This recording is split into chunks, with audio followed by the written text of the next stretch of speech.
Hey guys, welcome to another episode of the Making of podcast. I'm your co-host, Dr. Ashley Joves, and you guys, we are starting a new season of the Making of, and we are interviewing Dr. Rich Constantine. He is going to talk about his experiences building a startup, selling a startup, and then doing it again.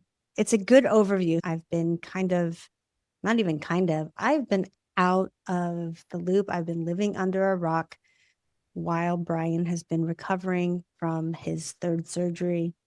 And yeah, this has been my first episode recording. I don't know, it feels like 2 months, I think. This first episode basically is an overview of who Rich is, his history, how he got into dentistry, how he started right after dental school, working as an associate, ultimately building his first startup, and then going viral. And we're going to join in on the ride because there's a lot. And I'm excited for you guys to listen. So this first episode, like I said, is an overview. And starting next episode, we are going to do a deep dive into all the logistics, all the pre-planning, how he found the lot, the demographics, the banking, all that stuff. I hope you guys enjoy. Hey, friends, welcome to another episode of the Making of Podcast. I'm your co-host, Ashley Joves. And after a long stint away, I am back and I am so excited to introduce my next guest, actually the next season of the Making of my friend, Dr. Rich Constantine. Dr. Rich, how are you? I'm good. Thanks so much for having me. It's been a long time planning this, but it's exciting to finally get it going. I know, right? Like, I think we started this conversation last year. Was it last year? Yeah. Yeah, it was It, last it year. was. Oh my Yeah. gosh. A lot of life has happened since then. But before we jump into the nitty gritty details, Mhm. we like to kick off with this or that just to break the ice. I'm going to give you two options and you just tell me what you identify with more. Okay. Okay. All right. Beach or mountains? These days, mountains. Okay. What's Chocolate or, oh, what? no, it wasn't always that way. It wasn't always that way, but now it's mountains. Now it's mountains. Chocolate or vanilla? Okay. I know these are supposed to be rapid fire, but this is important because the reason why I think I like vanilla is because I feel like with vanilla, you can mix so many more things with vanilla to get it to taste however you want to. So it's Um, more strategic than anything. I love it. Okay, pop or country music? These days, it's country. Okay. And Oh my this gosh, there's one, there's so much back for information to these questions. Go ahead. Netflix, Hulu, or Apple TV? Netflix. Netflix. Okay, I will choose beach. I also, now that you mentioned the whole strategy behind vanilla, I feel like I have to go vanilla because normally I would say Yeah. chocolate, but you can put so many toppings on vanilla. Yeah, and So, vanilla goes with like if you want pie or you want cake, I feel like you gotta go with vanilla. okay, you've made me a believer. I'm also going with vanilla. And I am not a country person. I think I can be convinced. I think I can be convinced, but I just grew up as a brown girl in the Bay Area of California. So I've never been around country music. So pop it is for me. And these days I would choose Hulu. Do you watch The Pit? No, huh? Ah, I don't think it's on Netflix. it's not on Netflix. It's actually on, I think it's on either HBO or Showtime, but I stream it through Hulu. I don't Mhm. know. And I'm obsessed with that show. So it's just a medical drama. I love medical dramas. I feel like I don't know. I feel like I have enough medical drama in my life. I would also agree, but there's just something about watching other people deal with medical dramas makes me feel better about my life. What are you currently watching on Netflix? So we're in between right now, and it's like when series end for us, it's like a blow because we're like, what do we watch? What do we watch now? And I get decision fatigue at night because of the way my days go. And I'm just like, Trish, pick something. And she usually ends up falling on something like, I think it's out of spite because I didn't pick something, but she'll end up picking like something that is very hallmarky, which she knows that I'm Oh, not going to want to watch. But we recently watched the movie that came out that was a spin-off of Peaky Blinders that we really liked, that series. okay. Um, I'm trying to think of the last long series that we watched, but I'm drawing a blank right now. We kind of love like 1 and 2 season things that we can really get into and binge watch, and it's almost like you look forward to it as like a treat at the end of the day. Yeah, for sure. Did she ever make you watch Bridgerton? Yeah, you're gonna make me admit this on online. So I'm helping a buddy out at an office of his right now just because he has an associate out on maternity leave. And when one of his team members found out that I knew a little bit about Bridgerton, she's like, "Oh my gosh, I can't believe that you admitted that you watched that." But it's actually pretty good. I didn't It's watch it the good. earlier seasons, but I watched this last season with Trish. She got me to get into I thank you for admitting that for all the public to know about. it. All right, Rich. So, who is Dr. Rich Constantine? So, if you guys have been living under a rock, Dr. Rich has been he's the man behind the In My Feelings video. Do you guys Yeah. remember that? That whole viral. You were even on the Today Show, right, Rich? What I was was it? on the Today Show briefly and then not like in person. The only show that I did in person was Steve Harvey. Yeah. You were on Steve Harvey's show? Yeah. Yeah. Oh, so he made you dance on his show. He was nice enough gentleman not to make me dance. Yeah. Oh my gosh. Well, that's incredible. So besides your whole I'm sure we'll talk about viral and like just the publicity you got Yeah. out of that. What is your life like outside the up? Who is Rich?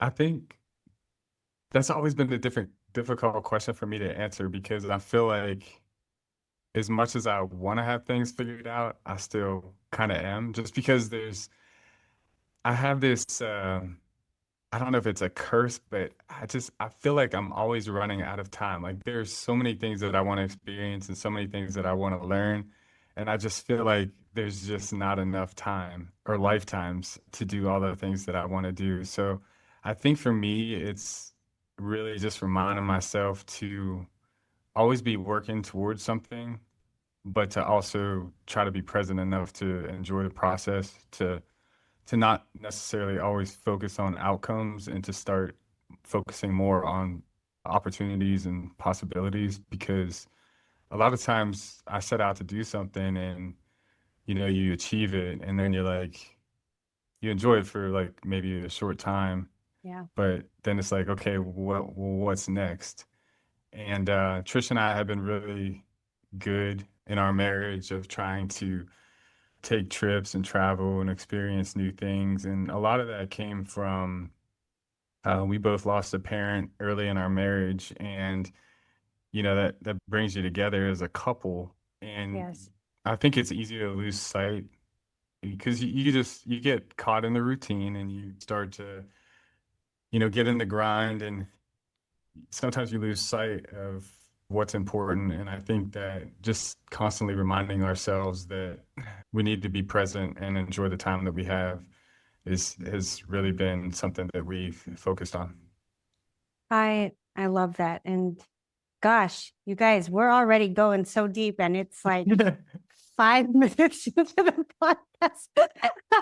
Okay, so I Obviously, I think that's already a sneak peek as to the type of person that Rich is. So I'm going to start off smaller. So where are you located, Rich?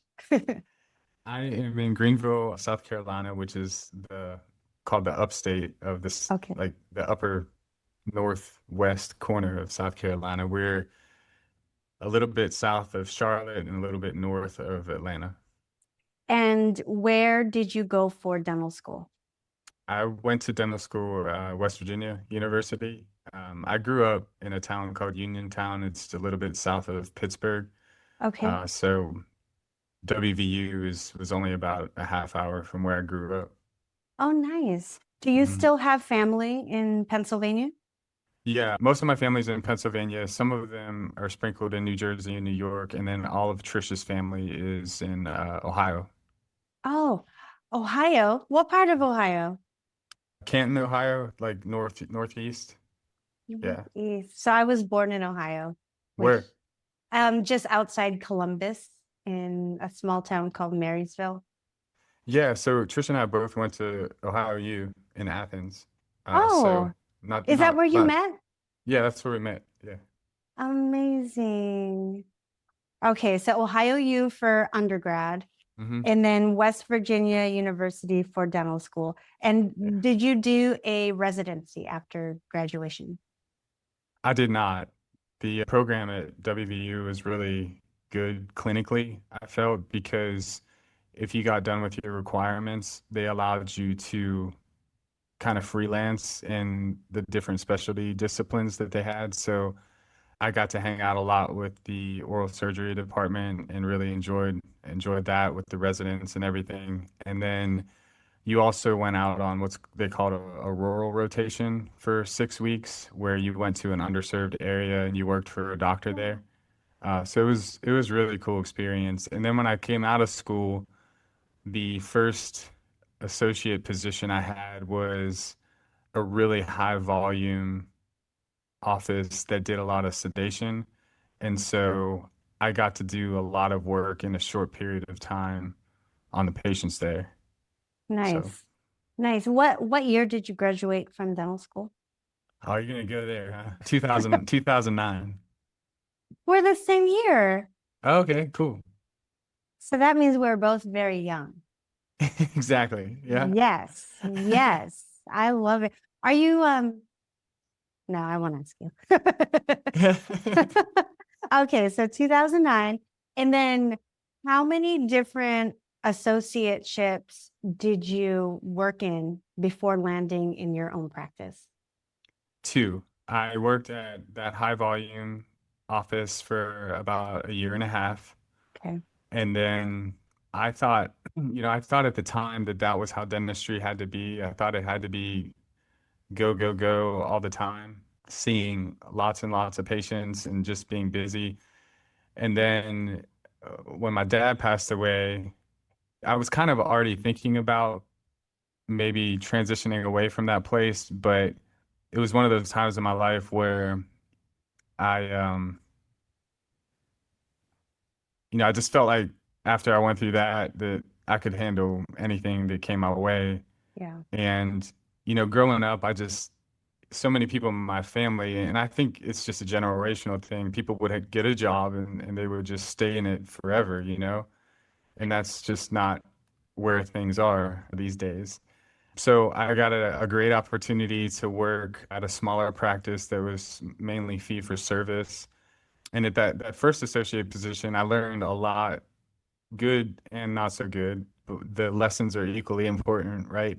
But I learned a lot clinically there. And then when I went to the second office, I was able to offer some services that they didn't currently provide. And I really got to experience what the doctor-patient relationship means to people and what, you know, team culture is like and things like that. So it was a really good mix of associated experiences for sure. Oh, and this was all done in South Carolina?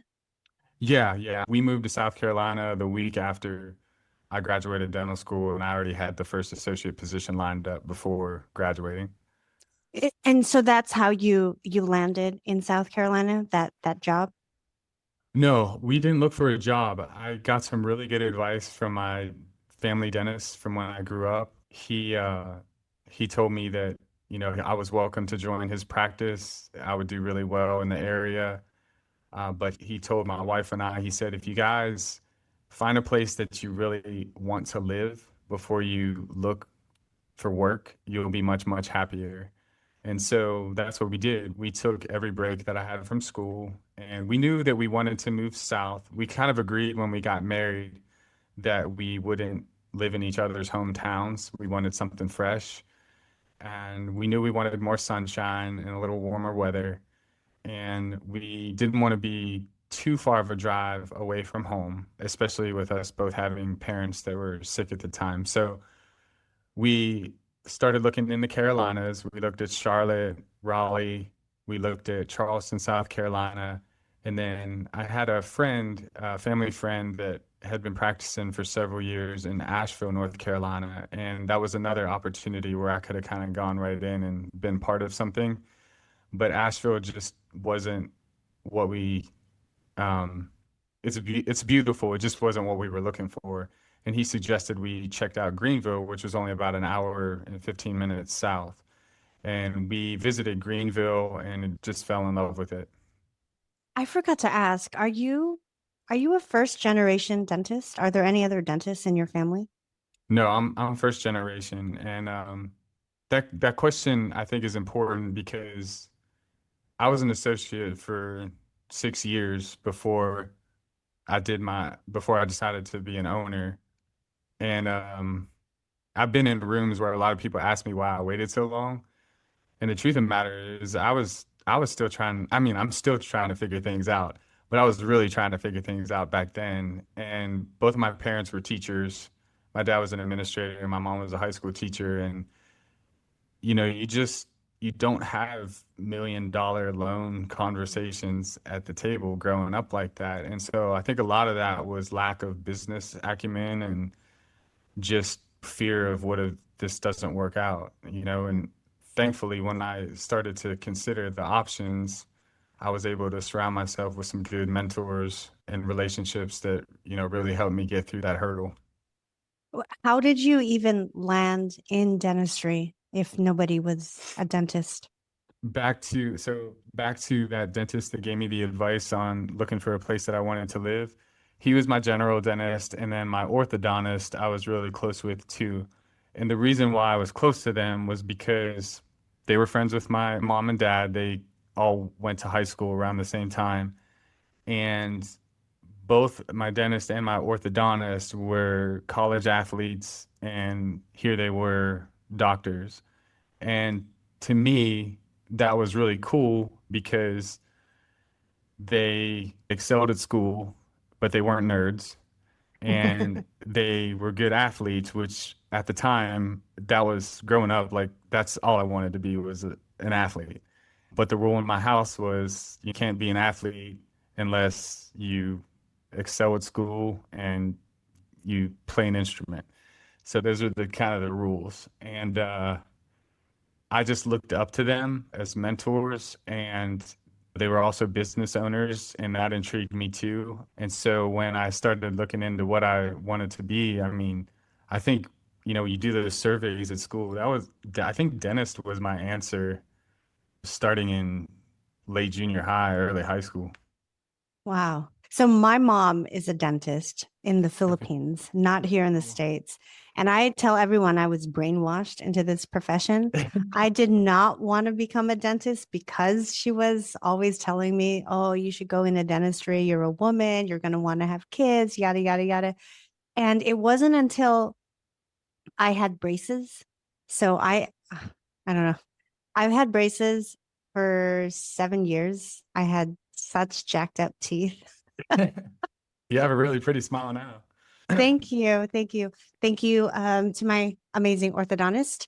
Um, but that's basically how I got into dentistry. So I think it's funny because we can get into dentistry from so many different, like, Mhm.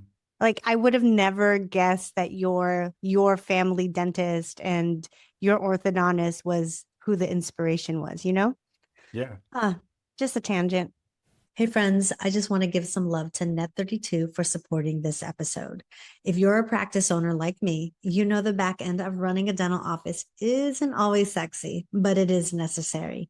Net32 is an online marketplace where you can compare brands, vendors, and prices all in one place. That means you're not overpaying or wasting time. And when you're building a startup or juggling multiple practices, every dollar and every minute matters. I've used Net32 and it's honestly made a huge difference. Check them out at net32.com/the making of. And now let's get back to the show. Okay. So 6 years after being an associate, you were done being an associate. So walk us through the decision of a startup versus acquisition. How did you make that decision? Slowly. I looked at a lot of practices. A lot of people told me that it was better to acquire a practice for cash flow purposes. But the more and more I looked at practices, I couldn't wrap my head around what it was I was buying. Like I understood you're buying patient charts and yeah, yes, you're buying the equipment and the history of the practice location, but I wanted something that I could really make my own. I wanted to create something. And um, I just felt like I was buying dated equipment. I was buying a team maybe that was set in their ways. And I looked at the challenges of trying to change the culture of not only the team, but the patients as well. And the opportunity came about. Trish and I looked at a map of Greenville and we were like, okay, well, what are some of the areas that are growing? What is an area that we feel like we'd be proud to set up shop in and serve the community? And we took these walks downtown and we just always walked by this one lot and just felt like it would be a great spot to set up shop. And going back to the acquisition part of things, in my hometown, all the dentists had standalone buildings, but we're in a more metropolitan area now. And I was like, what is the deal with all these office parks with dentists that are next door to dentists? And I was like, how do you set yourself apart and market? And if you lose a patient or lose a team member, they potentially could go just like right next door. And I didn't want that. Um, and so once I made that decision, my goal was, okay, let's find a lot. Let's see what we can afford as far as building a building. And then it was just a matter of forming a good relationship with a bank and and an accountant at the time that helped me to get over that hurdle and come to terms with it's going to be okay. You're in a good profession, very low failure rate as long as you show up every day and do the right thing. So how big was your first startup? It was just over 3,000 square feet, and we probably had room for seven ops, but we operated out of six. I started with an upfit of three. Then we added a fourth after I think the first year. And then at that point, we had two rooms left. And I was thinking to myself, the area was pretty saturated, but the area was also growing. And I met a dentist at a Christmas party, and I don't think he nor I really wanted to be there. And so we just found ourselves in a corner. We got to talking, and I was explaining to him my cost per patient acquisition through marketing. And he had expressed that he might be selling his office, but not the real estate, but we were only 2 miles apart. And so the opportunity was there to acquire his practice and then bring him on as an associate for 3 years and bring his patient base over. So it worked out really well. The challenging part to that was right before we closed on the practice was when that viral video happened. Okay, let's walk through this whole viral video. Yeah, Um, so this is how many years into your startup at this point? 3 years. Yeah, 3 years, and yeah, then you acquired, or you were just about to acquire this doctor's practice. yeah. And then where did this decision come to dance in a video? The decision. so the whole virality of it was a complete accident. And so the dance challenge was there. And you know how you try to do fun things around the office just to keep things fresh, keep morale up. And the team members, they wanted me to do this dance, but they wanted to me to do it in front of them and film it. Well, there was no way I was going to do that. And so one day they all went to lunch, and I set my phone up on the countertop in the hallway, and I just did it, and I sent it to one of them, and I was like, "Hey, how's this?" And they were like, "Oh my gosh, he did it!" And so then they posted it on our Facebook, and it just kept picking up steam. And at first I was like, "This is whatever. It's funny that this is getting so much attention." And then later that night, a guy that had done some marketing for me for the practice, he reached out to me. He was like, "Hey man, saw your video. I see how much traction it's getting. Call me if you need any help navigating this." And at the time, I was thinking, we were just watching TV, and I was like, "Navigate what?" And so a couple hours later, he texted me. He's like, "Call me now." And I still didn't know what it was about. And then that's when I started to realize what viral meant. Like at the time, I didn't even know what a viral video was because I never had any intention of doing anything like that. And so yeah, that's how it happened. Complete accident, and then everything after that was just, man, talk about being outside of your comfort zone. It was pretty wild. So I know he's like already blushing, just Yeah. reliving this moment. Sorry, Rich, I'm making you sweat. How many views did that video end up getting? Do you know? It was something crazy. We put out a lot of follow-up content, but I think it was like total content views was like over 85 million. It was pretty crazy. Oh my gosh. Um, 85 million. You're on the yeah, Today I wish I Show. had done it on YouTube to to maybe monetize it some, but yeah, it was pretty wild. And then what did that attention do for your patient base? I I think it was definitely more positive than anything, but it was pretty chaotic there for the first couple weeks because not only did that happen, but with the acquisition, we were basically doubling our team within a very short period of time. And so you have all these phone calls coming in, and a lot of them were just like, "I'm going to call this office just to say I called this office, you know?" And so they weren't really patients interested. They were just like Mm. people calling and like giggling or stuff like that. And then people stopping by the office wanting to take pictures, Oh and my then gosh. scheduling around Zoom calls for like either news stations or like TV shows and stuff. It was difficult to navigate, and I'm thankful for the marketing agent that called me to help navigate it because I wouldn't have known what to do, to be honest. So all in all, it was a good experience. I'm I tease people like I say I'm still looking for like somebody to save from like a burning building so that I can be known for that instead of the being the dancing dentist. But all in all, I got to experience some really great things and meet some really great people through it. That's awesome. It's definitely better than being known for the dentist that killed a lion. That is very true. Very true. Yeah. Yeah. Okay. Side note. Okay. So let's talk about this merger into the Yeah. practice. Sure. How was that experience overall, bringing another doctor and incorporating his team, his culture into your startup? It had its challenges mainly because, well, let me put it this way. He was really great to have as an associate because he was very knowledgeable. He had a great reputation. He never stepped on my toes in any way as far as what I was trying to do with the business or the team or the procedures that I was doing.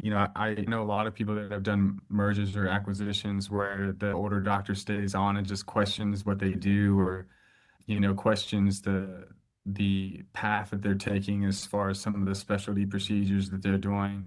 It took a while for him to, rightfully so, for him to have confidence in me to do some of the procedures that he normally would have referred his patients out for. So that took some coaching. And then getting the team to kind of for everyone to get along because his team members were a little bit more experienced.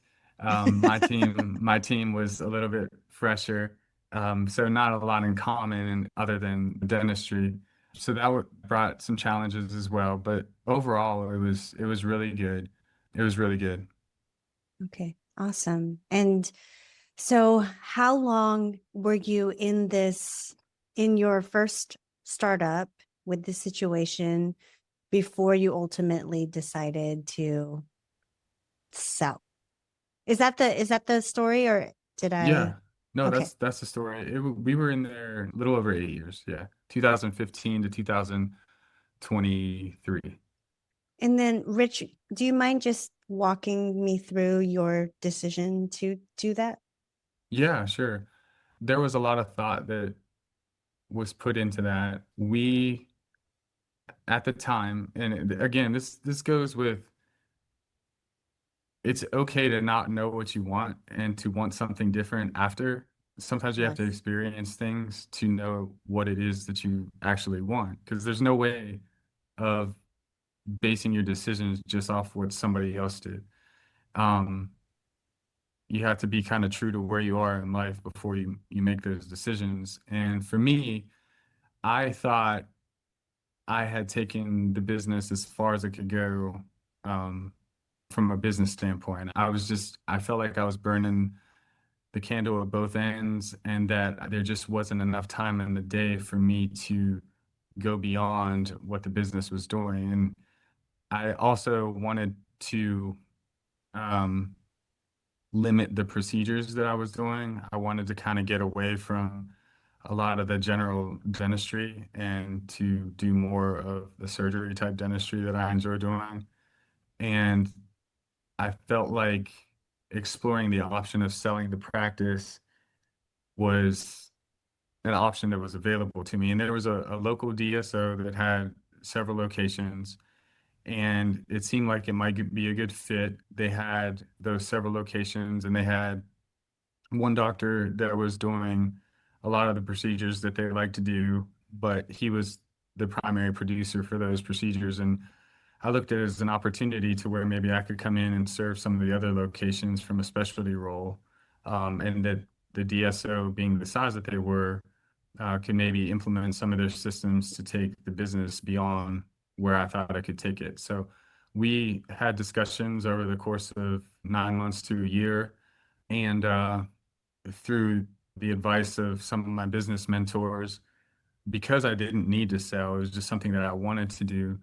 They helped me come to the table with an offer that was good for me, that I felt good about, so that if it didn't work out, you know, lesson learned, but I would still come away benefiting.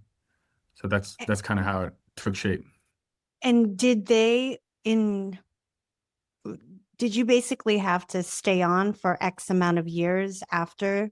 Yeah, I only had a 2-year work back to get final payment for the practice sale. And then I had a non-compete, of course. Um, and yeah, I it didn't work out the way that we both wanted it to, but no hard feelings. I'm sure will be successful, and I'm excited to do my own thing again. Okay. And I'm sure if you meet Rich in person, he'll tell you more about that situation, but I definitely want to be respectful of your experience with that because I know that it is a very personal one and a lot of dentists are getting offers. Like I get on average, I don't know, 25 phone calls and emails asking to buy Smiling Hmm. Company. It's like it's crazy. PE is just gobbling us up. Hmm. And, like some days I'm like, yeah, let's do it. And other days I'm like, no, say no to DSO. But I, looking back on the situation, knowing what you know now, is there anything that you would have changed? No. Well, one, I don't. I try not to live like that. But two, I came away knowing a lot more than I did had I just stayed plugging along in my own practice. I don't want to use the word burnt out because I think it's overused, but I just felt like I owed it to myself to explore what was out there. And all the changes were for the better. Yeah, there was days that were definitely harder than others, but I mean, I'm sure you've heard the expression choose your hard. Like being an associate's hard, owning your practice is hard, selling is hard, pushing through the resistance of trying to grow a practice that doesn't seem like it wants to grow is hard. And so it's just the next challenge, what is next up that I have to solve and work through. And that's really just how I try to look at things now is it was a decision I made with the information that I had. I'm not regretful for it in any way. I learned a lot. I met a lot of good people, and it's just time for the next challenge, you know? And so this is why we're interviewing Dr. Rich for this season's The Making of, because he brings a very different perspective into building a startup because he's done it before. He's sold to DSO and gosh, he's doing it again. I don't know. I don't know if I would do it again, but that's just me knowing what I know now. So when did this idea come to you, Rich? Like a year into the work back, 2 years? Like, were you just itching to do this again? Are you just a glutton for punishment? There might be some truth to that, but I think probably around a little over a year, maybe between a year and 18 months, where it just wasn't taking shape the way I thought it would. And I'm definitely not, I don't put the blame all on the DSO. I was partly responsible for that as well. I think it wasn't what I thought it was going to be. Maybe I wasn't who they thought I was going to be.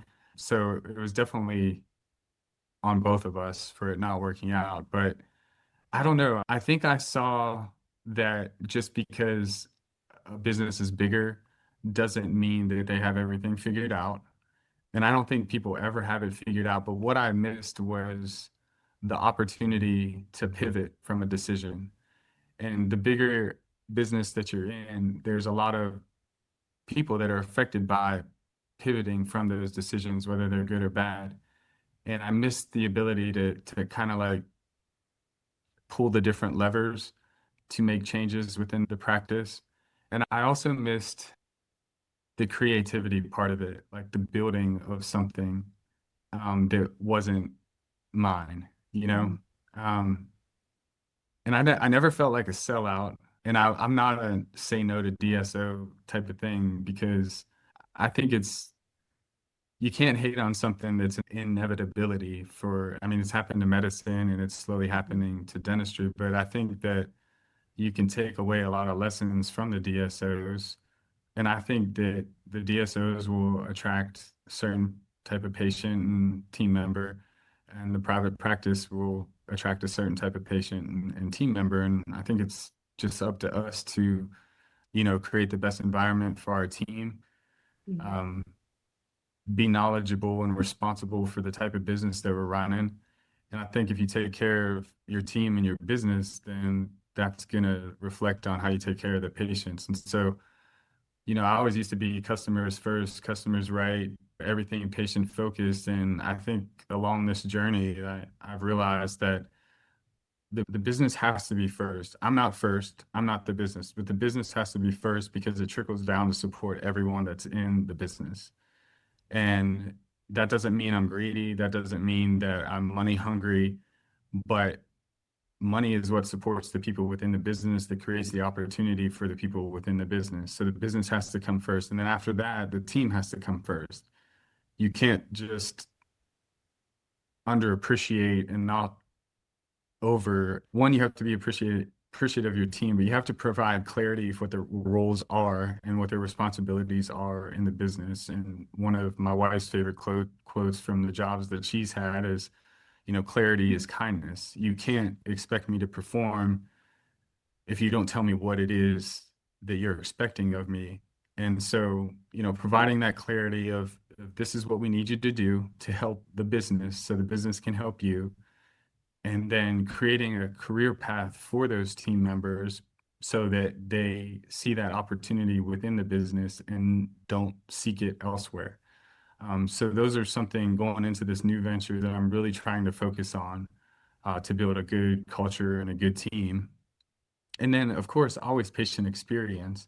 But I think those first two things are super important for how that trickles down to how the patients feel when they come in the office and how they feel when they leave. And I love quotes and I love, putting stuff on the wall, but that's not culture. I think culture, the best definition of culture is, how do your team members feel on Sunday nights? Are they anxious and are they nervous and are they dreading coming in Monday morning, or are they excited to the opportunities that you've offered them because they know that they can um, create a better life for them and their family? So. I love everything that you just said, Rich. Okay, friends, quick break to thank our sponsor, Studio 88. Starting your own practice is hard enough, right? The last thing you need is to become a full time marketing expert, too. That's where Studio 88 comes in. They don't believe in cookie cutter marketing. They believe in your story, and they help you tell it beautifully, strategically, and in a way that actually connects with your dream patients. Over 500 dentists, including me, have trusted Studio 88 to help build a brand that feels true to who you are and grows with you. So if you're ready for marketing that actually works, head to s8e8.com. That's the letter S, number 8, letter E, number 8.com. Book a discovery call and see how they can help you build something extraordinary because your story is worth it. And now let's get back to the show. And so now that leads us to present day, which is, can you just tell everybody what you're working on these days? Yeah, so we are opening a new practice just south of Greenville in a town called Fountain Inn, South Carolina.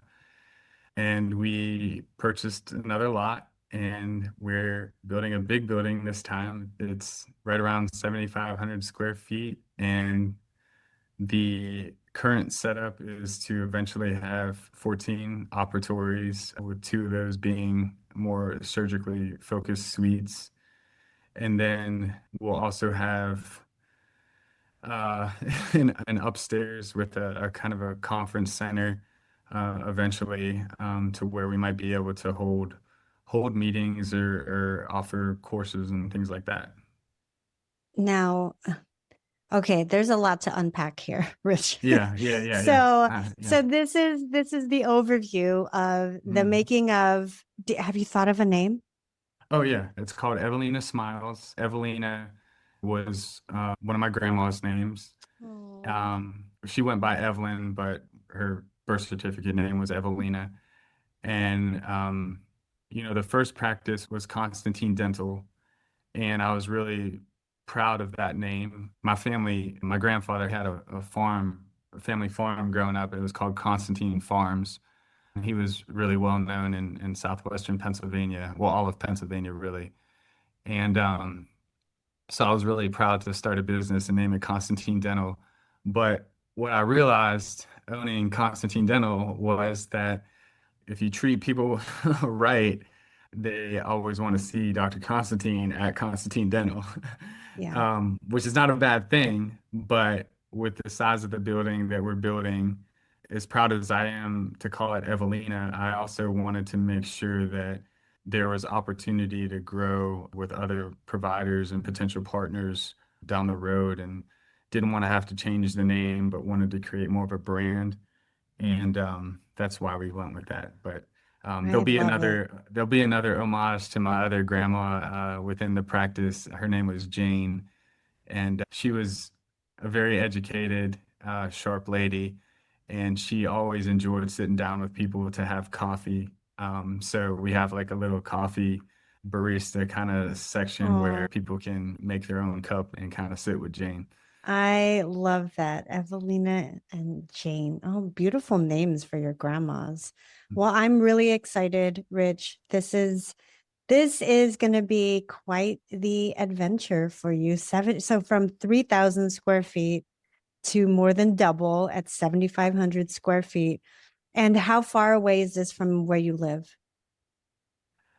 So right now I'm homeless. We are renting a Oh, we are renting a place. We own some land that we've been waiting to build a house on, but we can't do nice. that and build the practice at the same time. So The place that we're renting is about a 30-minute drive, which I don't mind because I kind of like having a little wind up at the beginning and a Yeah. wind down at the end of the day. Yeah. I agree. I agree. And did you have a broker help find this location? Did you do a demographics report? I did my own demographics, but I have a relationship with a really good real estate firm in the area. And through that relationship, I couldn't be more thankful. They really helped me out since purchasing the lot and starting my construction. A new hospital system's going in on the Oh, same road. nice. Nice. Amazon distribution center, Tractor Supply, Chick-fil-A, all these things broke ground after. And I think, they told me big things were coming, but they couldn't tell me everything. But it really set me up, I think, in a good spot. So I'm super thankful. And, just having a good realtor and I can't, my relationship with the bank too. It's a local bank. They've always been supportive of what I want to do as long as I present it in a responsible way. But they've always been really good with working with me. Again, that's why they let me use this space to do this podcast with you. Which is so cool. So Rich is actually in a studio in the building that Yeah. is, yeah, which is, I mean, it looks like a full setup, Rich. Like you look Well, very profesh. it's not, they were teasing me because I came in with my microphone that I had to knock the dust off of. Uh, but uh, but yeah, they've been really good, and yeah, it's Southern First Bank in South Carolina, so it's really really upstanding. They're good people. Awesome. I think that this is a great place to wrap because this was basically an overview of who you are, your history. And I don't know about you listening, but I'm really excited to hear about Rich's venture into building this amazing practice. It's going to be so big, like literally big. And I have no doubt it's going to be beautiful. And so this is going to set the tone for the next few episodes, Rich, where we're going to talk about diving deep into location, into banking, into all the things that you had to do prior to getting loan approvals and all that. So yeah, I definitely think this is a good place to wrap. Is there anything from an overview perspective that we didn't talk about? No, I think we covered a lot. Yeah, I think we did too. Like yeah. I feel like you can already tell that he's very pensive, like he thinks a lot about each decision, even like just even the quick fire Rich, you had to have so I know. many. I'm sorry. I'm sorry. I'm sorry.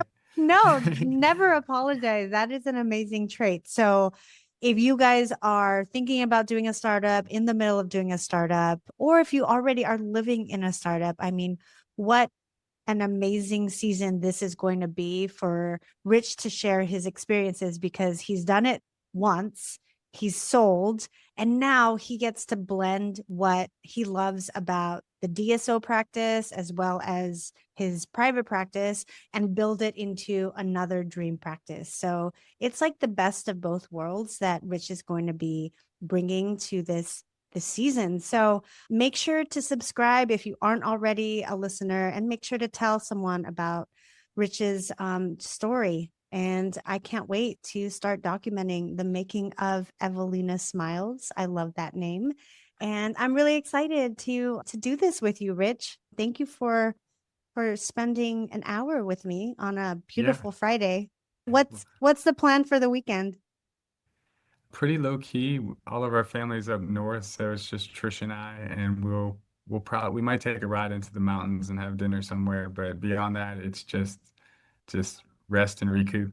I love it. And how far are the mountains from you? You can get into the mountains. They're about a half hour, 40 minutes. Yeah, Oh my not far. gosh. What is it called? We usually head up to Asheville. Yeah, from where we Asheville. live. Yeah. Are you guys big skiers and hikers and We love to ski. We love to go. After COVID is when we took a break from traveling internationally and going to a lot of beaches, and we fell in love going out west to the mountains. Our first big trip out west was to Jackson Hole, oh, and nice. we just kind of fell in love. And then just since then, we've been all over Montana, Idaho, Wyoming, Arizona, Utah. We just booked a trip for next month. We're going to New Mexico, so we really like it out west. I love it. Well, if you make your way to Lake Tahoe, let me know. I'll meet you up Oh there. yeah, yeah, Yeah. that's on our list. Oh, good. Good. It's beautiful. And that's actually where we are going as a family. My kids started spring break today. So Nice, we're heading up to the mountains as well. So we're going to join you in the mountains. sounds Um, good. yeah. Thanks again, Rich, for hanging Yeah, out. thank you. And thank you guys for listening to another episode of the Making of Evelina Smiles. We will catch you soon. I think Colin is going to figure out our next recording, but we're going to have a more regular routine as Rich is progressing through his second startup. So stay tuned, guys. Bye. Bye. Hey guys, it is Ashley, and I am doing a post wrap record with Dr. Rich. And I don't know. I do know this is going to be a great season. He's got so much to share, and he's an open book. I'm excited. Just I we started this discussion about bringing him on as another season literally last year, and then my whole world was basically shut down with Brian's cancer scare. So this is my first episode back, and I can't tell you how good it feels to just record again, to interview you guys, interview amazing docs, and get the content out. And just thank you for being a part of this community. Thank you for messaging me and Brian. If you have Brian's cell phone, we've certainly felt all the love and prayers. And I'll do an updated episode about how Brian's doing, but this is going to be good. And my biggest takeaways are that holy smokes, I don't think I would ever do another startup knowing what I know now. And the fact that Rich is not only doing it again, but he's going big or going home. Like, that's crazy. 7,500 square feet, 14 ops, ground up construction. So he is going balls to the wall. And I think I can say that. Yeah, you guys know I have no filter. So it's going to be a good season. And make sure to follow Dr. Rich. And if you haven't seen his viral video, make sure to search for that. I'm sure he would hate it if you did. But thanks, guys, for listening. I really am so appreciative of you and this amazing community. Thanks again, and catch you next time. Bye.